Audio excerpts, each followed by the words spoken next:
how much of performance, think about this question, and I always end with this. How much of performance is based on this part of your game? A lot. Well, give me numbers. 80, 90%. Whoa. I say 90. You say 90? 90%. Does anybody say 5? Does anyone here say 0? So the question I always ask coaches and programs, well, if it's 80 or 90% of the game, why aren't you spending more time on what 80 or 90% of the game is?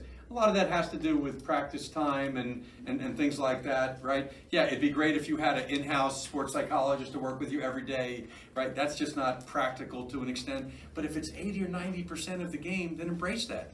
And tell yourself, you know what? I'm going to practice this a little bit more because it's going to show up in the game. That's the cool thing about this stuff, right? Those rap chats that some of you are trying to build, the best flicks that you're trying to understand, the superhero mindset, some of you are actually thinking about those 30,000 children that every day are going somewhere. That is going to motivate you to no end, and it's going to show up when you start playing, right? You can control that part of it, but it takes a little bit of work. So the question is, are you willing to put in the work? Who here wants to play after high school maybe? You got a few girls that might want to play?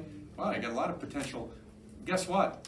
This becomes even a bigger issue once you leave high school, because those girls are going to be as good as you are, right? You better be fopoing them big time. You walk into a campus and, wow, I wonder what that girl thinks about me. I wonder if that coach thinks about me. She's really good, right? If you haven't worked on that 80 to 90% of the game gets a little bit faster, right? And the key to playing sports is to slow the game down. Once you learn how to do that, and you do that by controlling and talking about some of the things with WTF and FOPO.